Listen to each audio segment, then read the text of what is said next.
C'est une histoire troublante. Cette dame venue faire la levée de corps de son fils à la morgue de leur baba dans l'arrondissement de Douala 3e se rend compte que la dépouille de Junior a été déjà levée à 11 h. Je viens de constater que le corps de mon fils n'est plus à la morgue.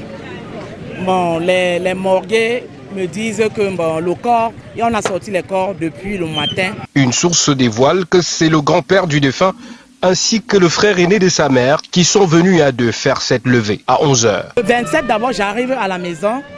Papa et moi, on a causé. Il m'a remis la liste de 2 millions 100. Par rapport à la liste que j'ai vue, j'ai demandé à papa que papa, entre nous, quand vous faites ça, vous comptez sur quoi? C'est tellement de lever l'enfant à travailler quoi?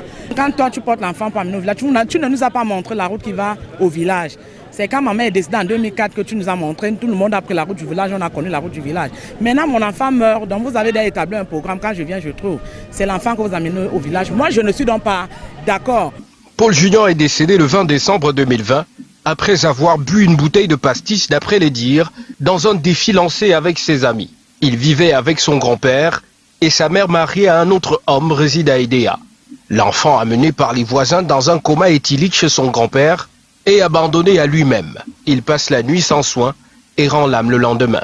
Lorsqu'on a toqué la porte, il a dit entrer. Ce sont les qui ça? Moi je n'aime pas que lorsque je dors, on vient me déranger. Maman a dit que, ouais mon père, pardon, ouvre la porte. On ne sait pas ce que ton fils a.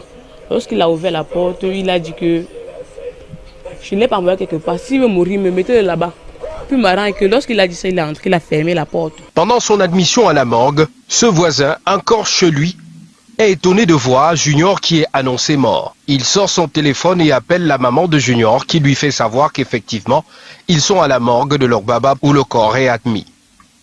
Il garde son sang-froid et fait une vidéo. Tout le monde est convaincu qu'il s'agit de Junior. Et regarde là-bas, voilà Junior. C'est un moment qui traverse les rails.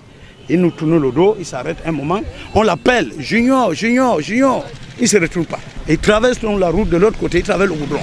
Quand il traverse le goudron, donc, il se positionne comme ça. Il a fait plus de 15 minutes là. Nous avons donc fait la vidéo sur lui. C'est en ce moment que je me rends donc au lieu du deuil.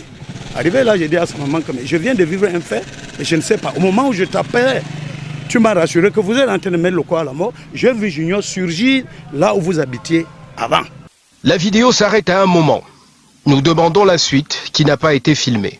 Une moto est venue du côté du château de Rignala avec une fille derrière. La moto s'est avancée à plus de 15 mètres. Lui, il a pris donc la course, allait monter sur cette moto. Il a bâché la fille là. Un des amis du décédé va aussi dire, hors caméra, avoir fait la messe avec lui sans être au courant de son décès survenu des heures plus tôt. Le fait est intriguant. Pour plusieurs personnes, l'enfant est mort et de manière mystique. Et ceux de la famille qui s'activent à gérer le corps, loin de la génitrice et sans l'intégrer dans les obsèques, doivent savoir un peu plus dans l'affaire. Nous avons essayé plusieurs fois d'entrer en contact avec le grand-père du défunt, mais le numéro que l'on nous a donné sonne dans le vide.